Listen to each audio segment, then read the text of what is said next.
Welcome everyone, this is Tactical Lich here, and today thanks to viewer Cool Umbrella sending in this replay, we have a Vampire versus Norscan battle.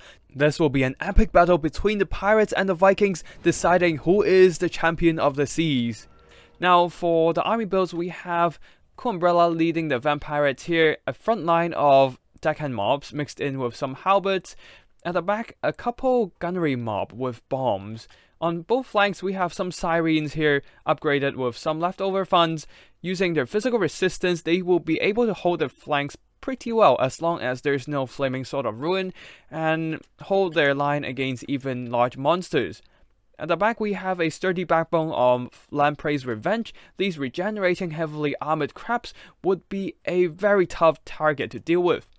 In the skies, we have a massive air force of 4 deck droppers, 2 on each flank. One of them with handguns here, one of them without, same on the other flank, 1 deck droppers and 1 deck droppers with handguns. And as for leadership, somewhere around the front line we have Noctilus on foot, coming in with most of his items, the zombie summons, Invocation of the Hack and his usual bombardment spell, getting everything except his pirate ship mecha. And of course, whenever you bring Gunpowder as the vampire host, you always need to bring this guy, Gunnery Wight, coming in with a bunch of his abilities. Scab Scrap, very useful, also Enchanted Ballistics to upgrade that accuracy and reload skill, Cackle Fruit for an explosion to deal with melee blobs, and most importantly, more powder, replenishing the ammo of any gunpowder units. This is extremely important as missile units in this meta are so strong, they can really dish out the damage against any units. This can actually turn the tide of battle by pulling a volley of armor-piercing missiles out of thin air. Now for the Norscan army build, we have a full front line of marauders backed up by some marauder champions with great weapons, also brutes of the hounds, and the Icehorn marauders with immune to psychology and perfect vigor, truly elite of Norsca. Now in here, we have some mobility, 2 horse masters. Their anti-air fire would be crucial in dealing with the deck droppers. We also have some ice wolves and a single unit of warhounds hidden in the bushes. Actually, they're not hidden in the bushes, instead exposed. But still, they are vanguard deployed, ready to get into the backlines of the vampires and rampage along the gun lines. In the skies, we also have a single Furrow Manticore.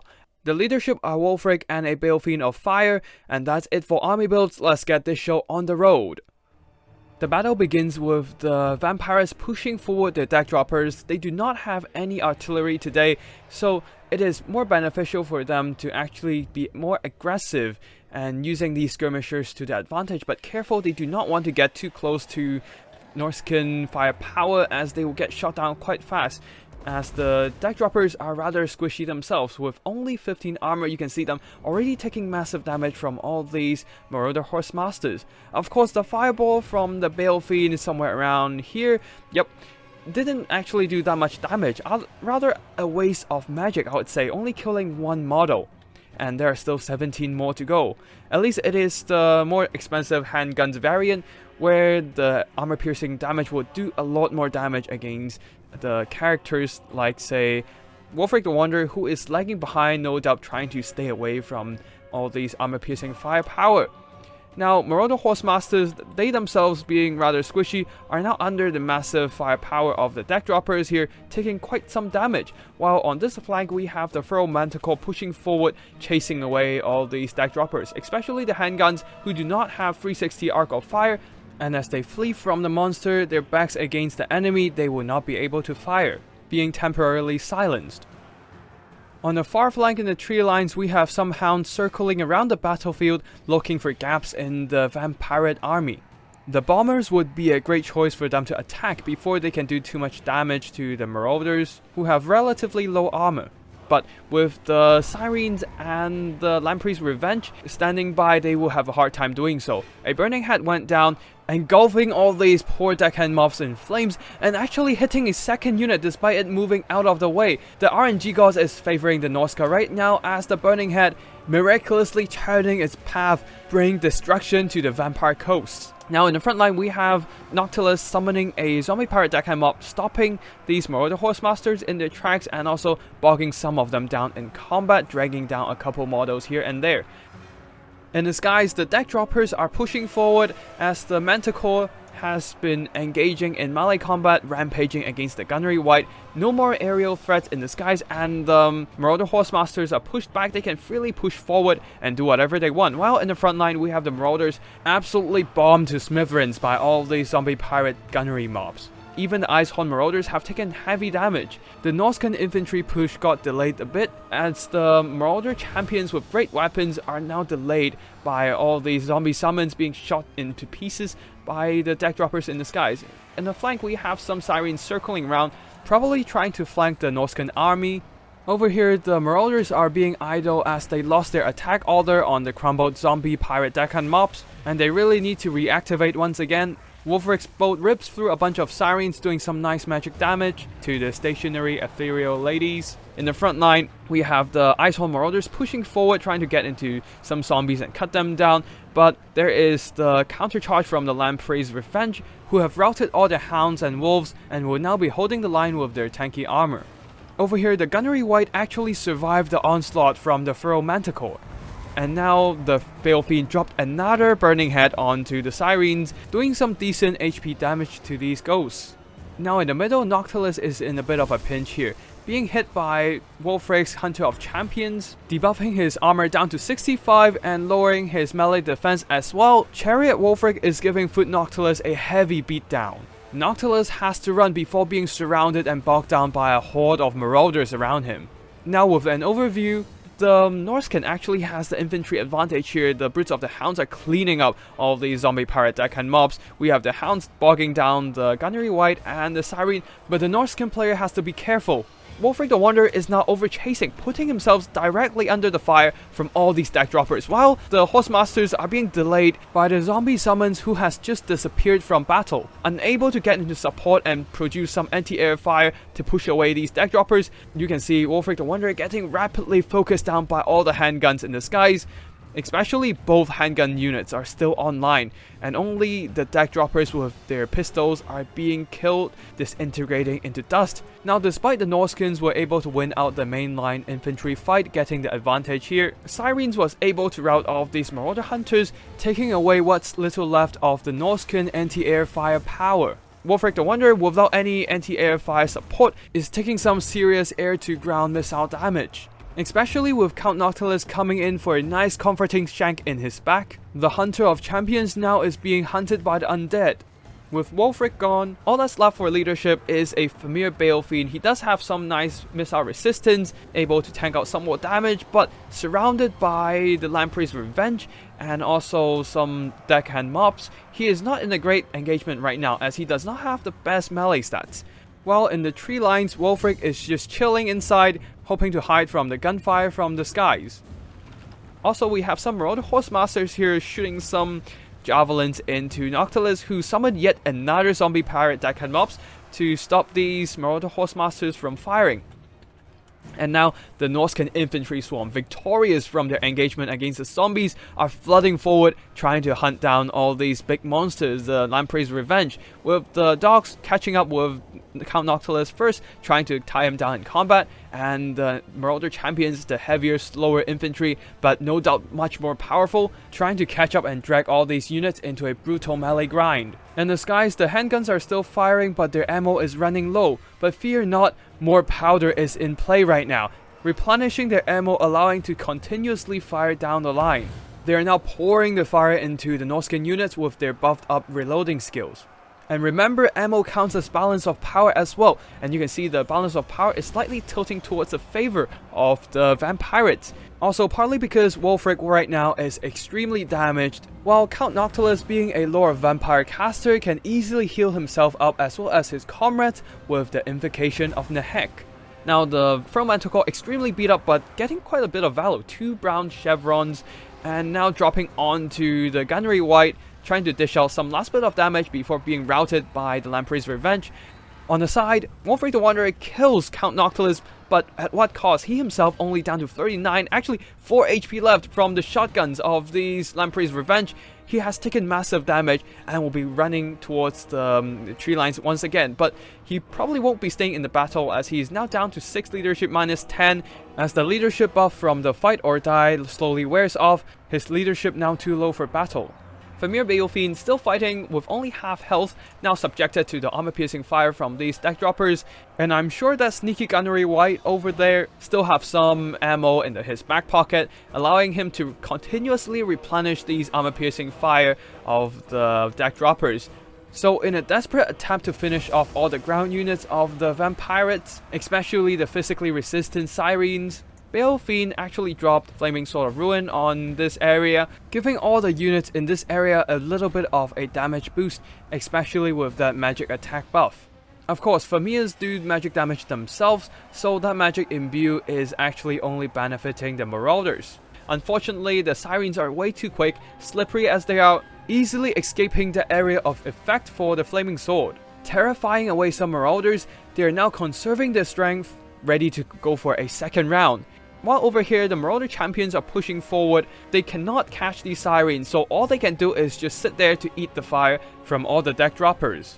All the while, that Gunnery Wight is just chilling on his crab, shooting away at all these armored infantry who successfully hunted down the monster, killed off all the Lamprey's revenge, but unfortunately, they are now subjected to the might of the missile meta, as the deck droppers now sitting in the skies, slowly shooting them to pieces. Now, remember, multi-entity units shooting and kiting actually counts as fulfilling the attacking rule, so Marauder champions have no choice but to weather the storm, as the vampires can legally sit back and shoot until their ammo on the bats runs out. In addition, during the late game, sitting still eating missile fire to weather the storm is permitted by the rules. Now, on the far side, we have the Marauder champions with great weapons, trying desperately to hunt down the Gunnery Wight to stop him from replenishing all these ammo. As you can see, more powder onto the deck droppers here, replenishing their ammo yet again, allowing them to fire down onto these armored units, as the crude metal from the Norscan forges are no match for the power of gunpowder and lead. Now let us go into a bit of a fast forward, as the deck droppers slowly dump all their ammo reserves onto these poor Marauder units, all thanks to the ammo replenishment from the Gunnery Wight. Some Horsemasters came back, but being so damaged, they are quickly routed by a volley of concentrated fire. Over here, the Marauder champions with great weapons are pushing up yet again, trying to hunt down the fleeing Gunnery Wight. But unfortunately, they're still too slow and now shot down by the deck droppers. They will be routed from the battlefield once and for all, leaving only the Marauder champions and the regular Marauders to face off the Sirens. And unfortunately, these ghostly shanks of the ethereal ladies will cut through their armor like hot knife through butter. And now Brutes of the Hound, they are unbreakable, so they will hold. But can the Marauder champions hold? I have a little bit of doubt, as the balance of power is tilting forever in the favor of the vampires right now. Let's go into fast forward again, as the Marauder champions are now rear charged by the deck droppers with a nice rear charge morale penalty, as well as the fear on the vampire units. The champions weren't able to hold, leaving only the Brutes of the Hound in combat, and the Norscan player throws in the towel. The vampires are victorious, claiming their place as the ruler of the mortal realm oceans. GG to both players. This was a great fight, a really close one. Literally came down to that one ability extra powder. If not for the extra ammunition on the gun bats, then Cool Umbrella might very well have lost this battle, as he does not have that melee prowess to grind through a bunch of Marauders, and especially the champions. So really, thank you to Cool Umbrella and Coops for bringing such a close battle to us. Now, for the army performances, Count Noctilus got wrecked pretty hard by Wolfric himself, only getting 500 value and a bunch of zombie summons. The Gunnery Wight did some really nice damage with the Scabscraft and the Cacklethroat against the Norscan infantry, and also the consistent missile fire was also a great threat to single entities. Now, zombie frontline got wrecked, there's no question there. The Sirens, one of them got wrecked by the magic attacks of the Balefin as well as Wolfric's bolt, but the other one did some really nice kill, being the only remaining infantry unit of the Vampire Coast. They held the line, allowing the gunbats to did some nice damage in the endgame. Zombie pirate gunnery mobs with bombs, they did some okay damage. This one got shut down pretty hard by one of the wolves. And in the skies, we have the deck droppers, did some okay damage to the Marauder Horsemasters, but that's it. But now, the deck droppers, 1,400 damage, 1,900 damage, almost 2,000 there. 2 chevrons, 1 chevron here. You can see how ridiculous they can be with the combination of extra ammunition and armor-piercing firepower. They were able to focus down Wolfric, focus down the expensive Marauder champions. The endless tide of lead rain really burned through a huge amount of HP on the Norscan army. Lamprey's Revenge, always a solid unit with their regeneration and heavy armor, also the shotgun on their backs, did some really nice damage, 1,600, also tanked out a lot of damage from the Marauders, but unfortunately, it seems that the Marauder champions with great weapons are too much of a match for them. Now for the Norscan army, the Marauders got wrecked pretty hard by the Sirens and Lamprey's Revenge. Also, the Bombers did some nice damage as well. Marauder champions did a bit better, not able to cover their own cost because they got routed in the late game with Terror and the leadership break. We have the Brutes of the Hound doing a lot of damage, 88 kills. However, most of the damage actually came from probably killing the Lamprey's Revenge and also surrounding Count Noctilus, beating him down with their dual-wielding axes. Marauder champions with great weapons, not doing too much damage, getting a lot of kills, being mostly stuck on zombies and whatnot. However, still got some solid performance by hacking down the Lamprey's Revenge. Marauder hunters with javelins got hunted down by the Sirens instead, and the Marauder Horsemasters this time got misused by co-ops a bit, I would say, as they got focused down by the deck droppers and not getting too much value.